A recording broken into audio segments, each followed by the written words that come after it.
ekam aksharam hrudi nirantaram bhasate swayam likyate katham.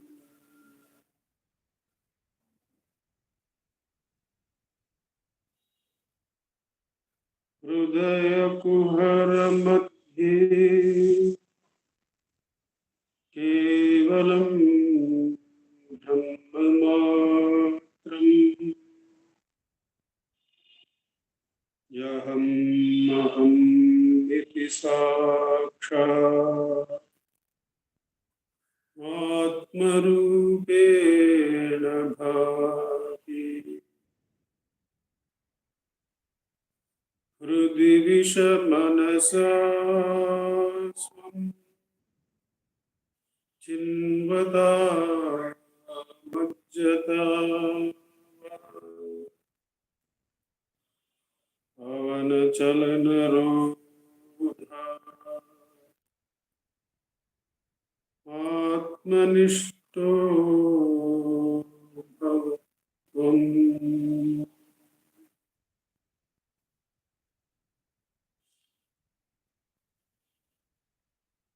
Deham mrunmaya jadatmakam aham buddhirna tasyastyato naham tattata bhava shukti samaye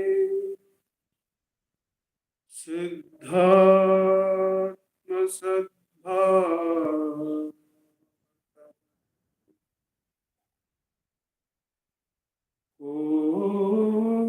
oham bhavayuta kuto maradhiya drishtatmanishtatmana soham spurtitaya arunachala shivaha purno vibhati swayam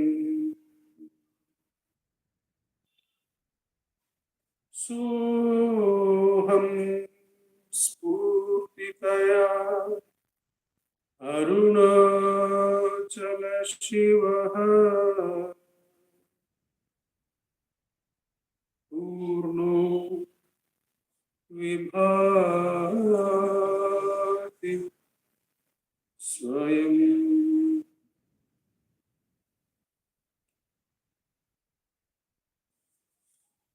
Namo Ramana. After the introductory session, we commence our meditations on Anma bodham, mainly relying on the translation into Tamil made by Bhagavan and keeping in reference the Sanskrit original. There is one verse in between where the various versions have a difference, but we'll come to that when we come. Then we'll try to keep the Sanskrit version alongside the Tamil translation of Bhagavan. Bhagavan begins the work with a Mangala Shloka. The Mangala Shloka is only in Tamil. So we go through the Tamil version alone here. The first verse onwards, we will try to cover the first verse today. And we should be able to take up 2 verses in one session, if that's all right with everyone. But today we'll try and look at Bhagavan's Mangala Shloka to the translation and the first verse of Anma bodham, the Mangala Shloka. Anmavin bodhamarul asanam shankaranau ஆன்மாவுக்கன்னியன்னாவனோ ஆன்மாவாய் என்னகத்தே இருந்தின்று Tamil சொல்வானும் அன்னவன் அன்றி மற்றார். ஆன்மாவின் போதம் அருள் ஆசான Sankaran. The Anma bodha work is by Adi Shankara, that is affirmed by Bhagavan. The scholars, as is their wont, have a game time in inquiring as to whether the style of the work is in tune with the Brahma Sutra Bhashya and the commentary on Upanishads, the 10 major Upanishads by Adi Shankara, the styles of which agree with each other. So there are many scholars who enter into that area. There are lots of opinions there, but Bhagavan directly affirms that the Atma bodha is indeed given to us by the Guru, Asana Shankaran. Here the Asan is for the Guru. Once one of the major poets in Tamil is asked as to how he is able to compose the verses extempore, even when the tune is being given to him. He says, just go through Kambar's Ramayana and just for Sita, there must be many words used by Kambar according to the need of the verse. The one word Sita has been called in so many ways by Kambar. So the vocabulary is so vast that automatically what is in tune with the verse, it comes. Here the word for Guru used by Bhagavan is Asanam. Anmavin bodhamarul asanam. One way we can resolve this tangle, who is the author, is a very simple way, is that whoever is teaching about the self, we need not worry about the authorship at all, because they are merely asking you, they are humbly removing themselves out of the scene.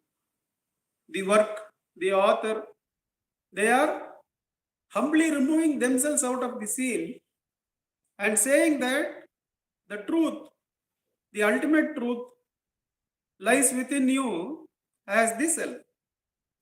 So it's really not necessary on our part. The ball is clearly in our court, and one has to inquire as to what is the source of this I that we call ourselves. What is the source of that? So that is one easy way to resolve this tangle as to who is the author. The self is the author.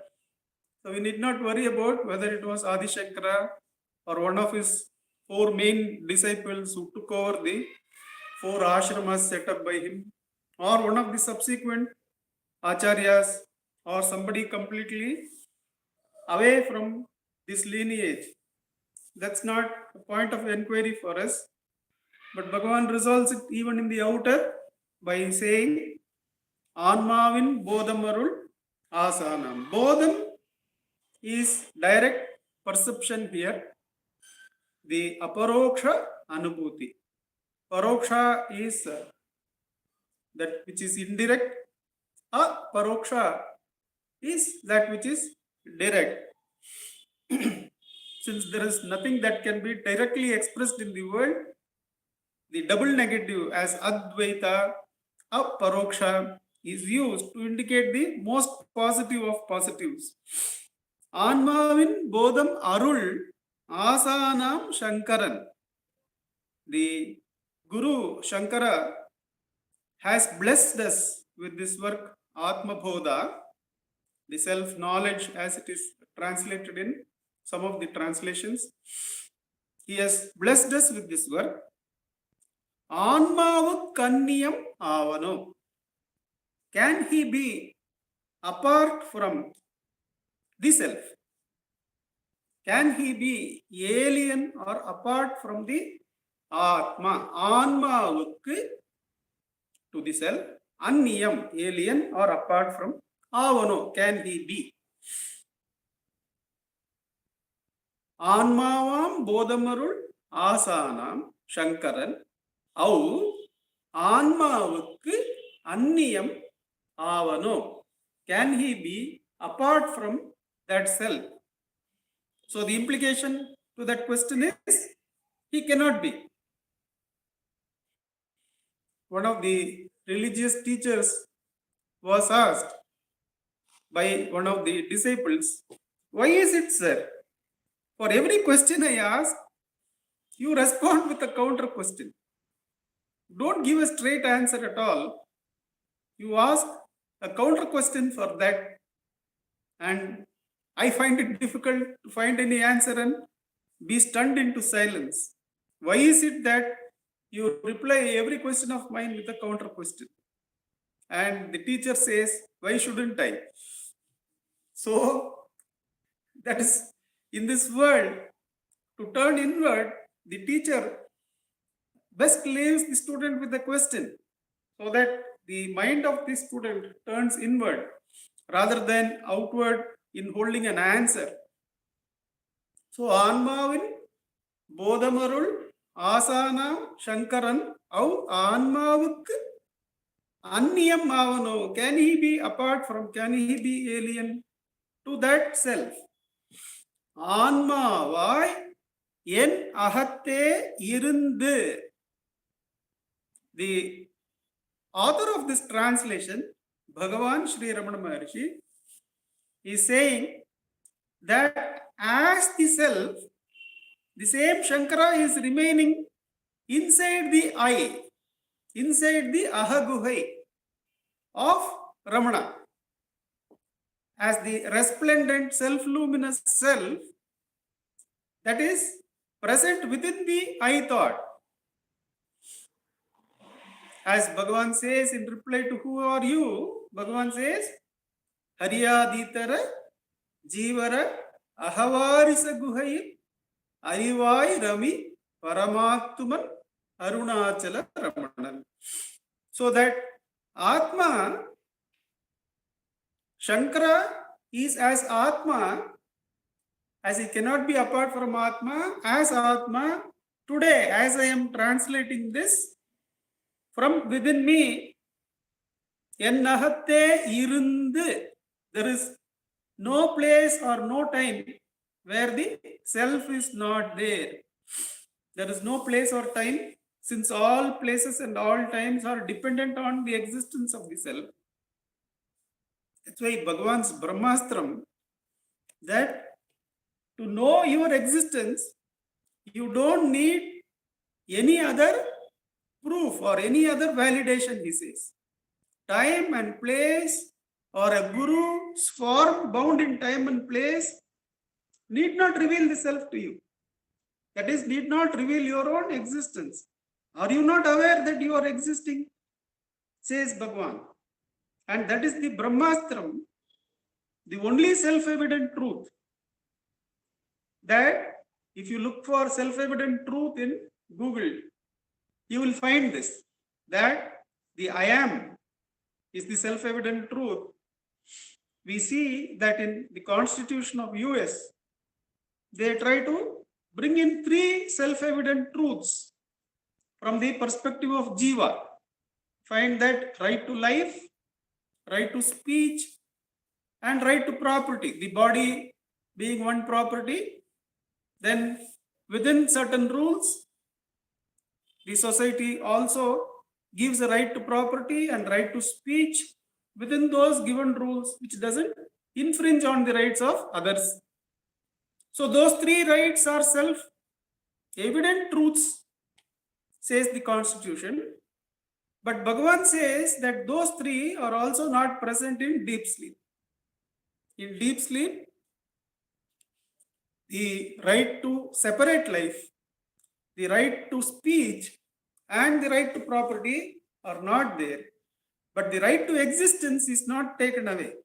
One does exist even in deep sleep, and one does not need another support to know that existence. It does not need a government or a guru or a deity to come and tell that you exist. So Bhagavan says, hold that knowledge which is aware of its own existence. Everything else is lit up by that knowledge. That is the Brahmastra of Bhagavan, which we will be practicing even when we are going through the Anma bodham. Ennahatte irundu. The Atma, which is the self-luminous self, which gives a glimpse of its self-luminous nature as our awareness of our own existence without another light to reveal it.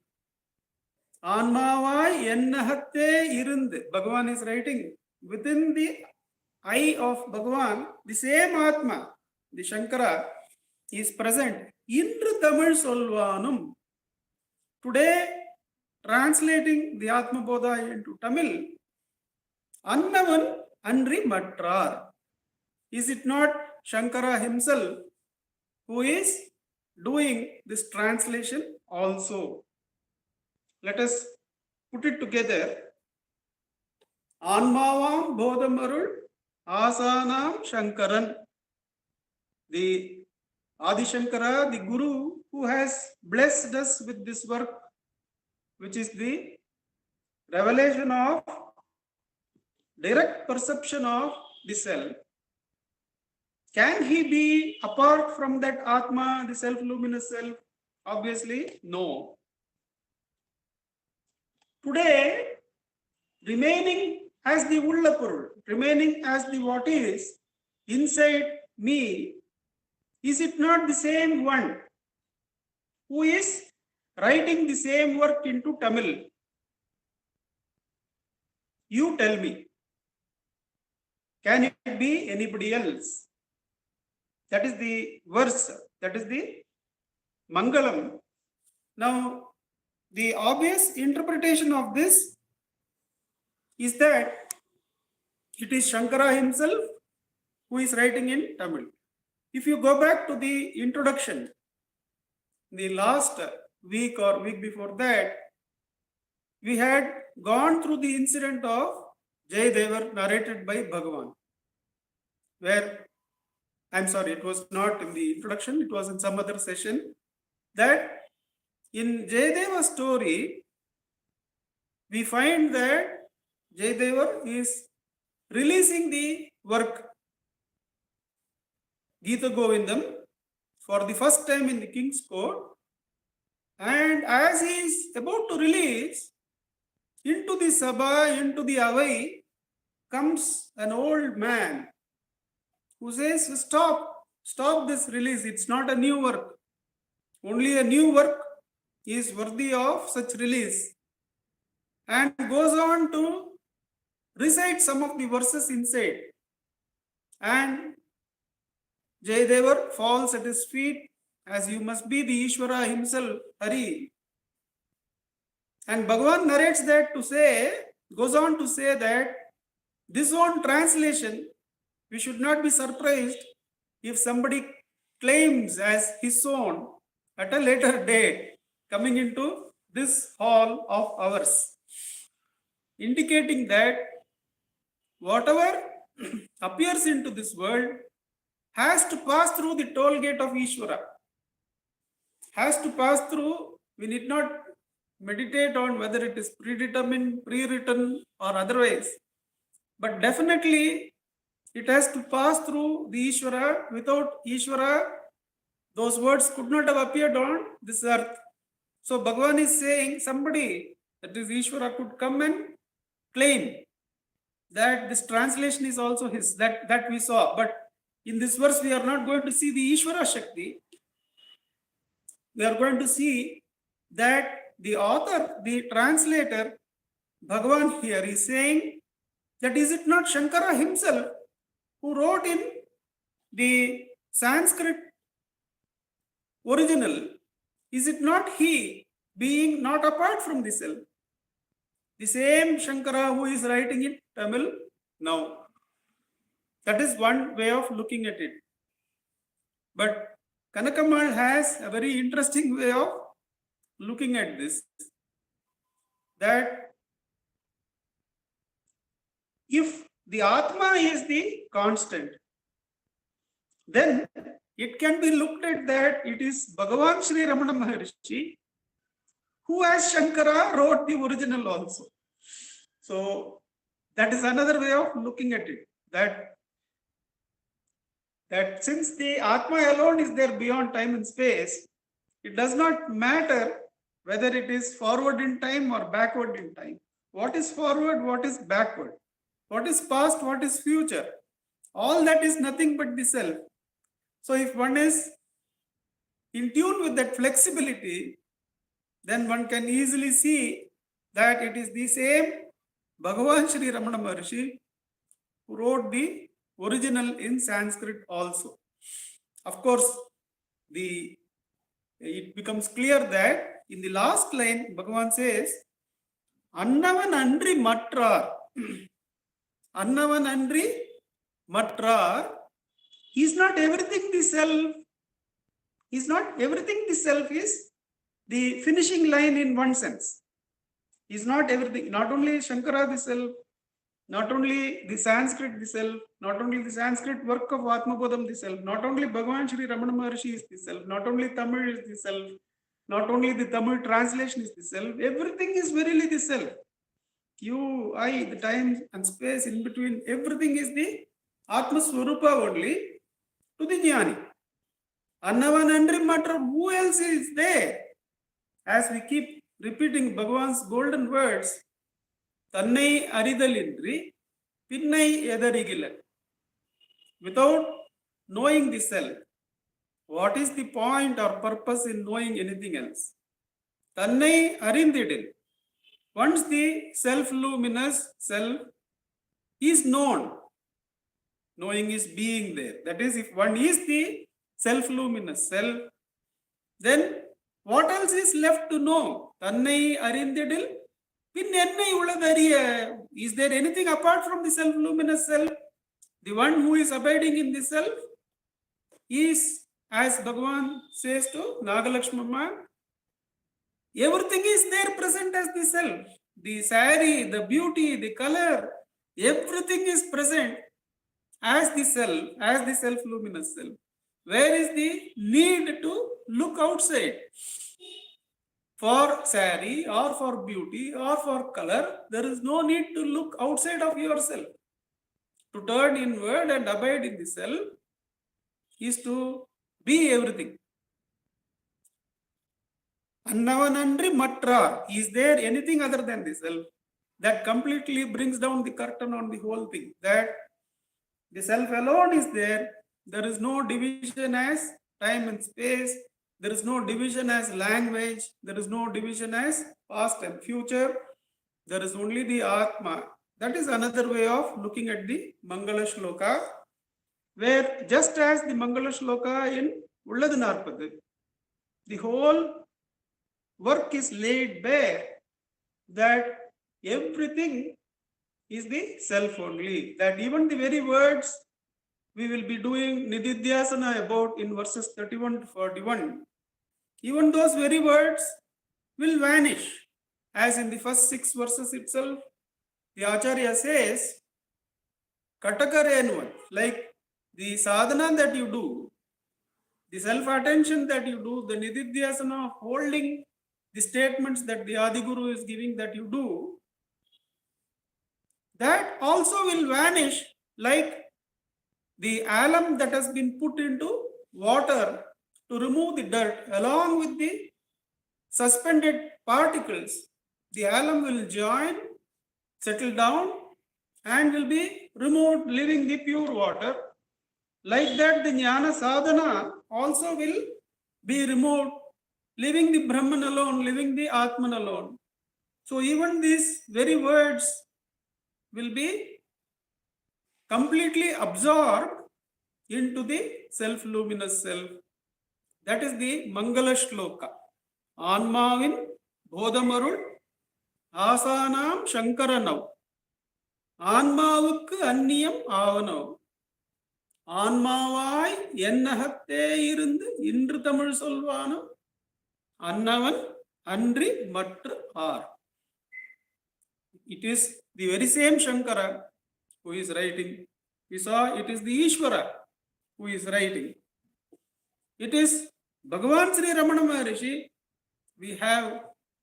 We used to have the happy presence of Dr. Subrai Sharma ji here in the South Bengaluru Center.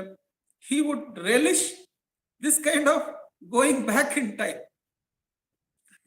referring to Bhagavan as Vyasa, referring to Bhagavan as Shankara.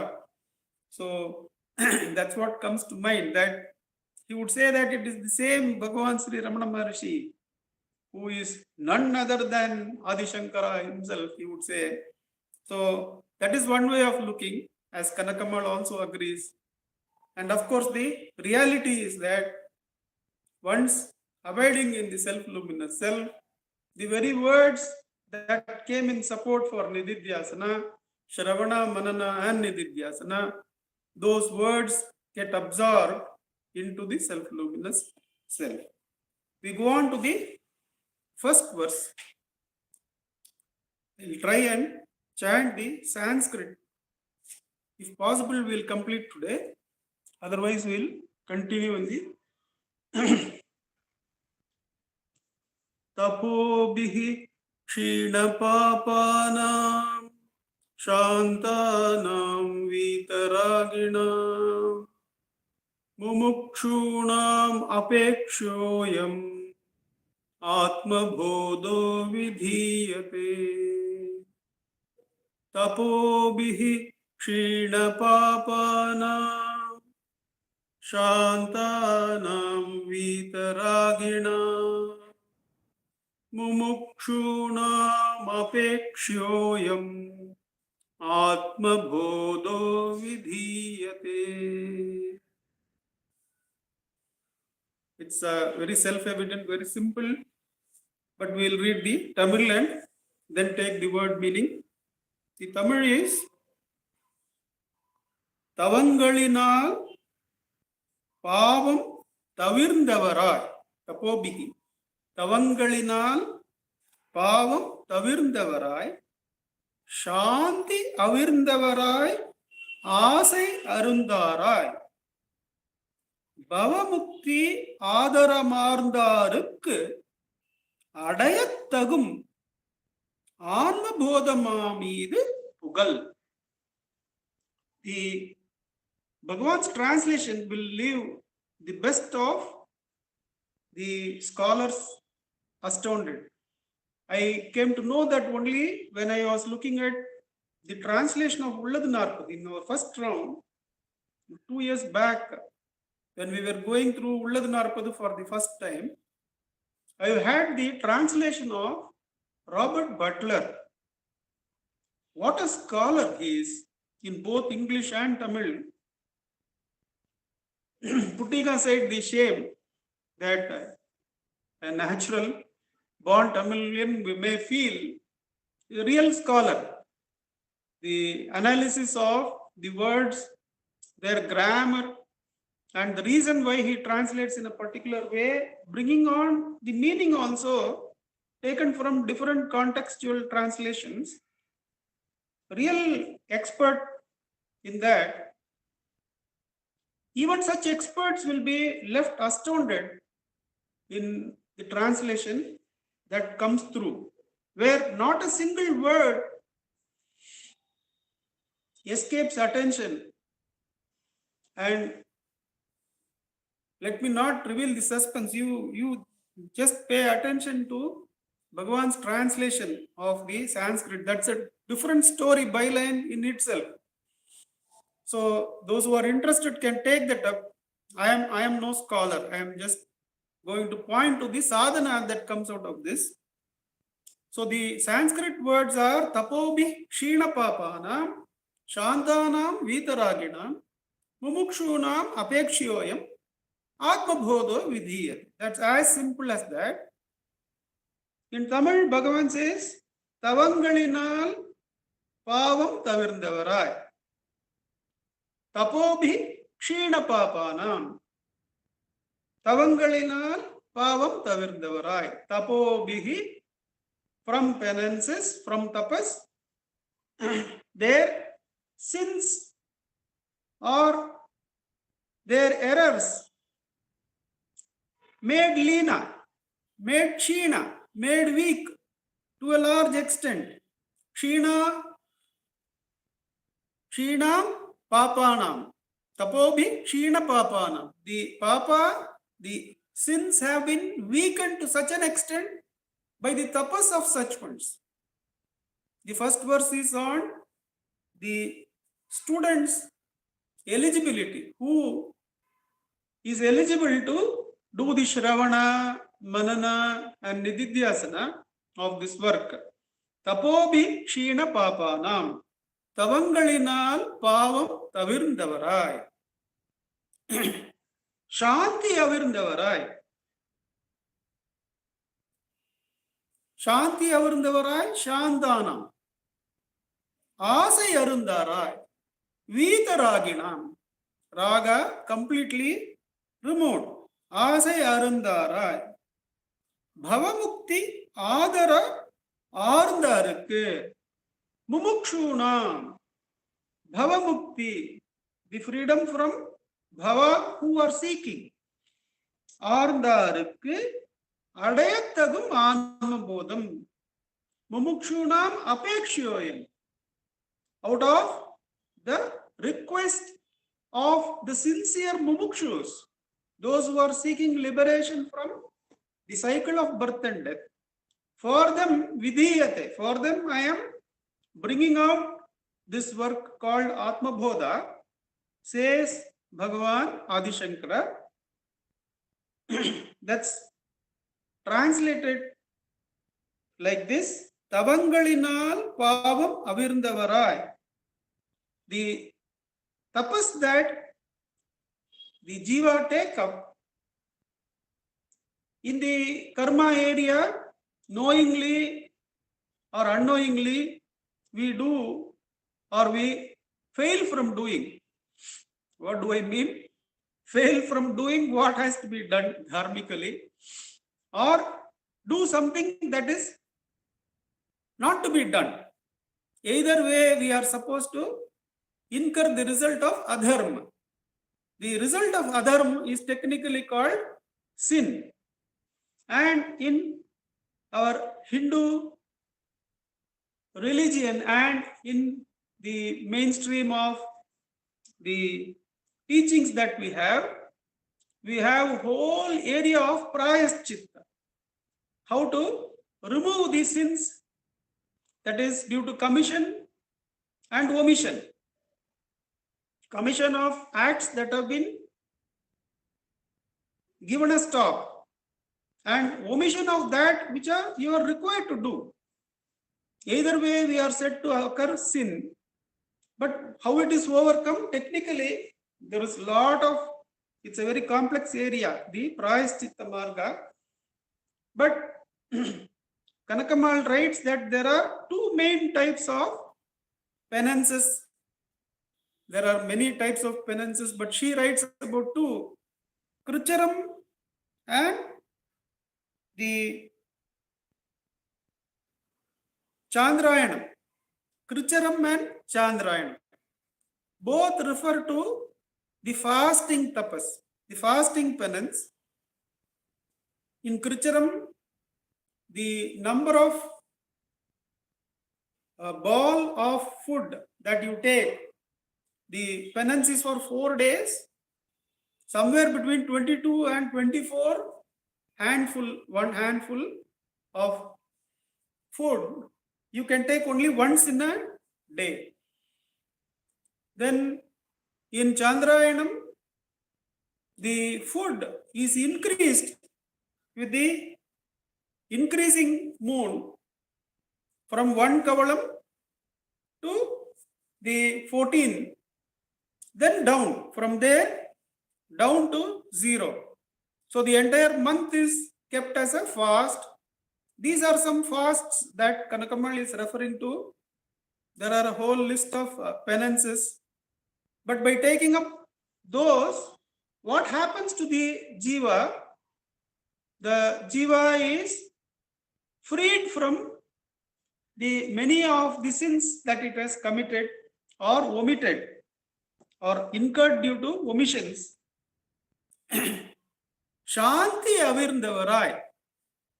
So those who have come to peace, that Shanti avirndavarai is taken up asai arundarai afterwards. That is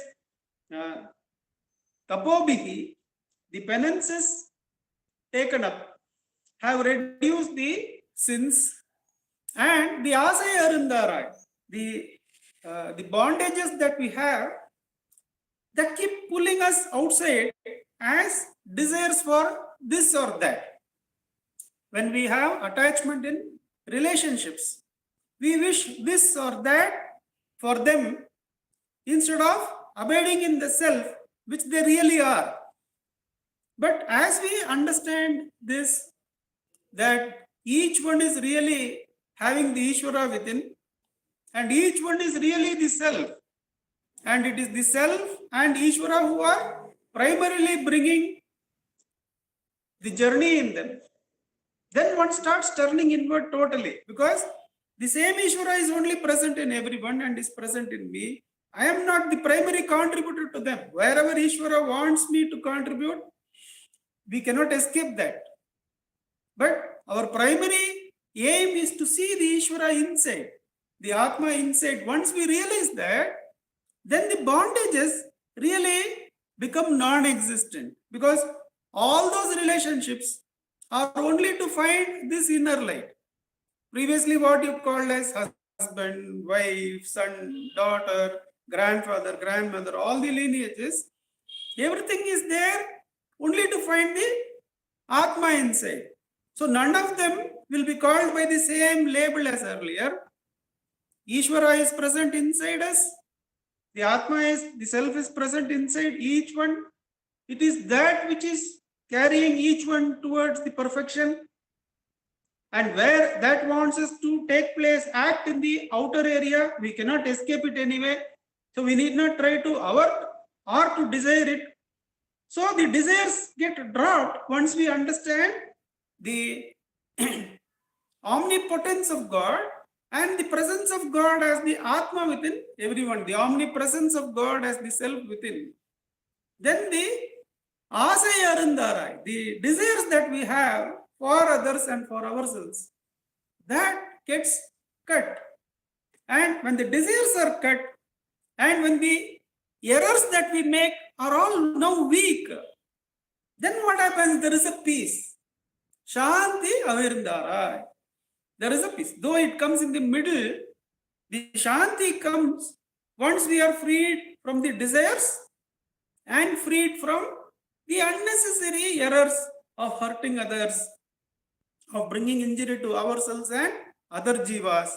And those things become weaker and weaker, because the primary thing is what? The primary thing is looking at the one light within. Shanti. So the three things, the tapas, which reduces the sins, and the cutting off of desires, understanding the truth, this leads to the sadhaka being more and more at peace with the world and with himself, So their only desire now is to be freed from the Bhavaroga.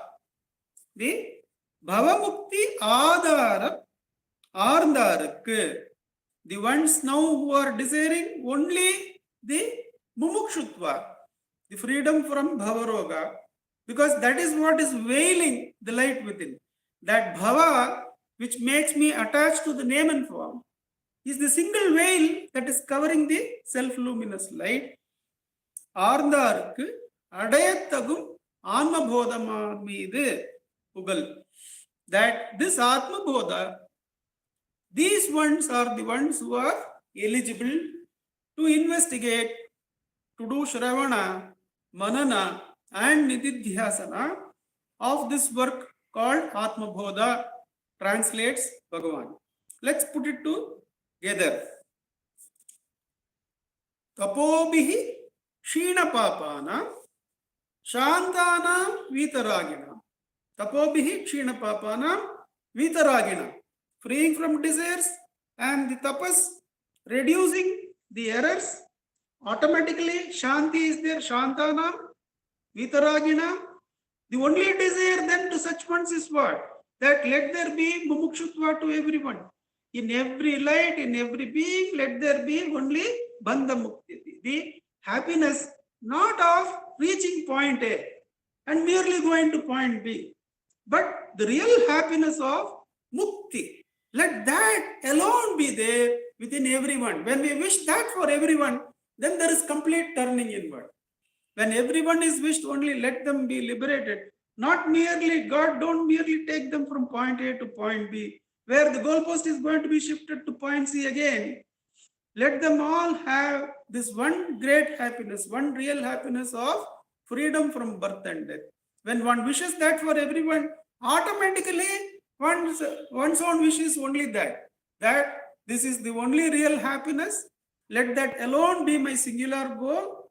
For such ones, the Atma Bodha, which is going to be unraveled in the words of Bhagavan, this work is present for such ones whom but Bhagavan, in his kindness, he opens it up in the preamble to Who Am I? He says every living being desires to be happy. And how happy? Happiness without a trace of sorrow, without intermingling, unalloyed, pure happiness. And in everyone there is seen a great love for oneself, and that love will be present only when there is happiness within oneself. The Purna happiness of the self is within oneself. This natural happiness, which is felt by every jiva in deep sleep, where there is no mind, has to be directly experienced by each one. And the direct path to this is investigation into Who Am I, says Bhagavan. In essence, Bhagavan opens up the self-enquiry, and through self-enquiry to this beautiful work of Atma Bodha to every jiva, to every human being, because we all seek happiness. And once we are going through Bhagavan's works and Bhagavan's grace, it now allows us, we need not check or worry whether this point did I do this, that point did I do that, did I really do this ordained work, did I miss out on something? These are not required in self-enquiry. One is eligible for self-enquiry, then one is automatically eligible to do Shravana, Manana, Nididhyasana on Atma Bodha. This is absolutely certain. So let us dive into this great gem given by the Adi Shankara and translated by Bhagavan for us, indicating its importance. Let us meditate, continue to meditate, and simultaneously practice Atma Uchara. Though the Nididhyasana segments, verses 31 to 41, are present, indicating the meditation on the Brahman and eradication of the other thoughts, though that sadhana is given, the Nididhyasana sadhana is given, we are going to support this meditation on Atma Bodha with practice of Atma Vichara. So till 8 o'clock, let us sit in Atma Vichara. Though this work is said to be for these conditions that Shankara has put, we'll take it that the Atma Vichara itself, it takes care of whatever conditions that are being laid out. That is, one should have done enough tapas to remove the sins, one should be freed of desires, and therefore the natural shanti should be there within, and one should be mumukshu. Other than the liberation from birth and death, nothing else is desired. All that is taken care of by practicing Atma Vicharam. With that, let us take this set of meditations that we are going to do, trying to do 2 verses at a time from here on, and let's begin the practice part of it with Atma Vicharam till 8 o'clock. Ujjalji will be able to set us time for that. We'll listen to Akka at 8 o'clock on completion of this practice.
Namo Bhagavate Shri Ramanaya.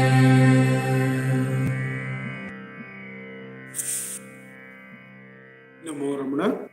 Since this is a new series of discussions, I would like to formally introduce Akka.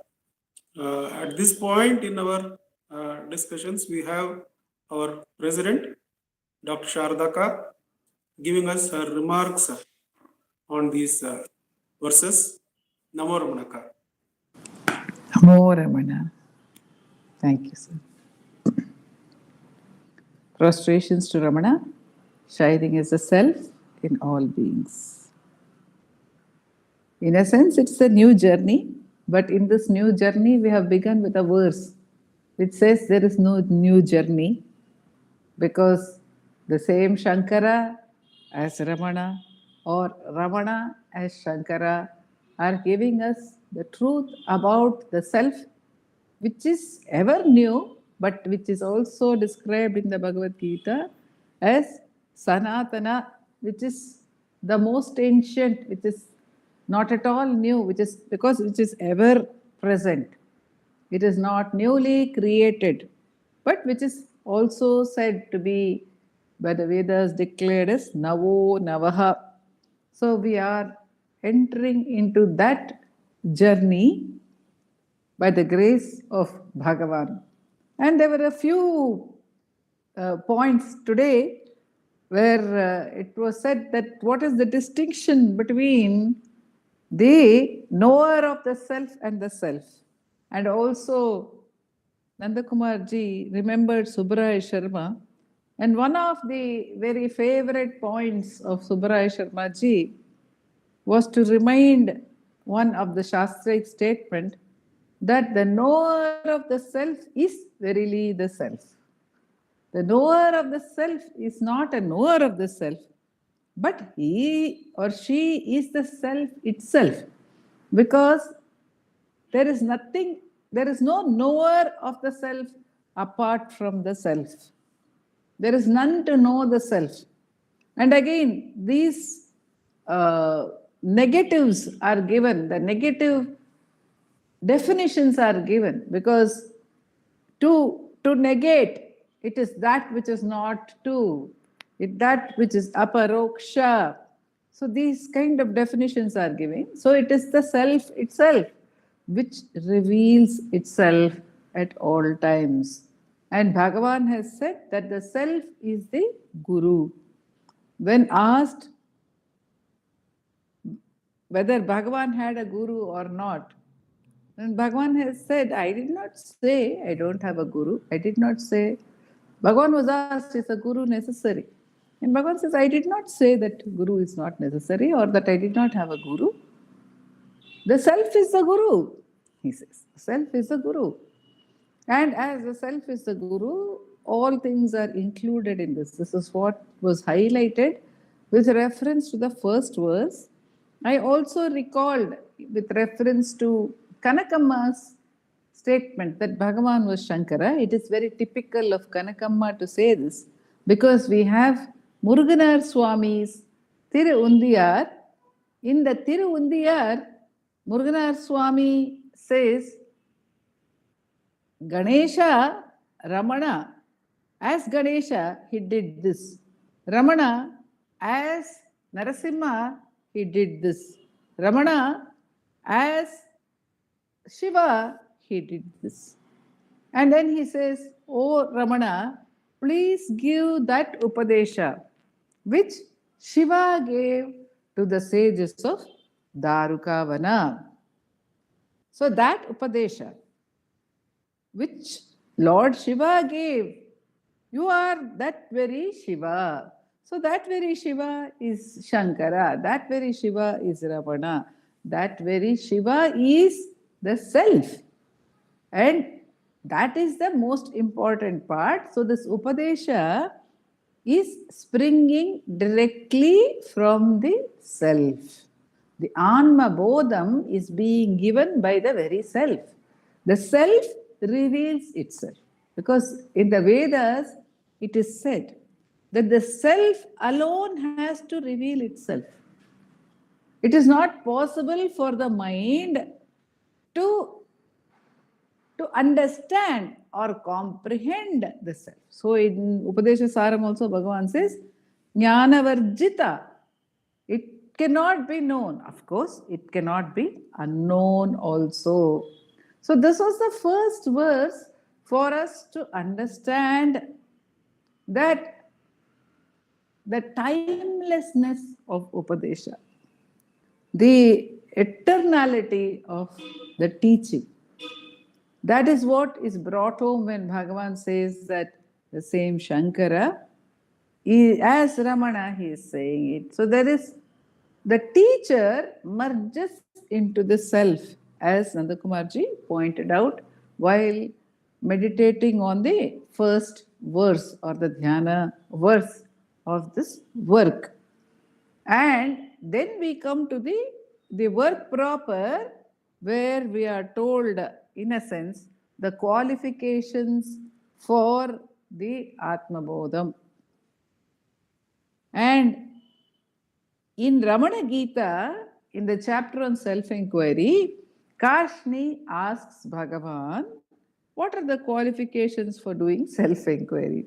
And Bhagavan says, if one has waning, if one's attractions towards objects are waning, if one is no longer interested in objective knowledge, and also one has a certain detachment, a sense of detachment from the body, then one is ripe and fit for self-enquiry. But at the same time, in that very chapter, Bhagavan says that the doing of self-enquiry itself is most purificatory. Swavimarsho mahat punyam. He says inquiry into the self is the most purificatory. Mahat punyam. Pavananam hi pavanam. It is purer than the purest. It's purer than the purest. So, the whole point is, if one is eager to do self-enquiry, then that itself is the best qualification, the most important qualification. And further than that, one need not worry. If one is eager for Anma bodham, that is the most important qualification. That is the mumukshutva. Mumukshutva is the eagerness to experience it. And why is eagerness given as a qualification? Because Shraddha is very important. Without Shraddha, without eagerness, one cannot attain any goal. If there is half-heartedness, one cannot attain any goal. Bhagavan has given a story of a guru having two disciples, and the guru found that there were two identical answer books. And the two identical answer books, then he asked the students, who has copied from whom? And it was found that one is a rich student who gave something in return for the answer being copied into his book to the other student who was a poor student. He told the guru, it is I who did this. It is I who asked him to write in my notebook for me. And the guru told him, it is good that you are telling the truth, but it is not enough. You should have Shraddha. Unless you have Shraddha, unless you are eager to learn, you cannot learn. So the mumukshutva which is mentioned over here is the eagerness. So when there is eagerness, the experience will come automatically. And in the path of self-enquiry, such eagerness is a great boon. In the sense, if we are eager to do self-inquiry itself, nothing further is needed. We need not worry whether we are going to be abiding in the self as a result of that or not abiding in the self. What will happen? How long will it take? And that is the joy of the inquiry itself. If just for the pure joy of the inquiry, if it is done, then that itself is the goal, that itself is everything. Because this Bhagavan is assured that when self-inquiry is done, one does immerse into the self. Initially, it may not be with a very conscious knowledge of this immersion into the self, because it may be for a very minuscule period of time. It may be hardly for a few seconds between the questions and the rising of thoughts. The question, who am I, may be repeated often initially. Gradually, one may experience the fullness of that. And Bhagavan has told Humphreys, it's not going to be an easy path in that sense. Don't expect that the moment you ask, who am I, immediately the self will reveal itself. Don't expect that. But go, be diligent in the practice. So because of that, this qualification is given. And when one has love, then automatically one will practice. And when one practices, Bhagavan has assured that it is most purificatory. So that tapas, which is spoken of here, is taken care of by self-inquiry. Freedom from desires will automatically come when one practices self-inquiry, because where is the question of having desire when one is questioning the very one who has desires? So all these qualifications are automatically taken care of by the practice of self-inquiry alone, without worrying about have I done this or have I not done this. One can safely put ourselves into the hands of that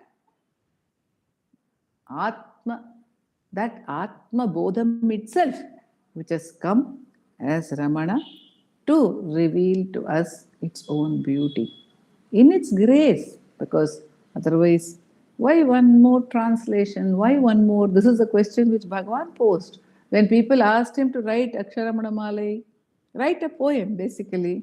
This is why one more? Plenty is there. But this comes from the divine outpouring of grace, natural outpouring of grace. And that same grace has allowed us to begin this journey of meditation on those words. Om Namo Bhagavate Sri Ramanaya. Namo Ramanaka. Namo Namo Ramana. Namo Ramana.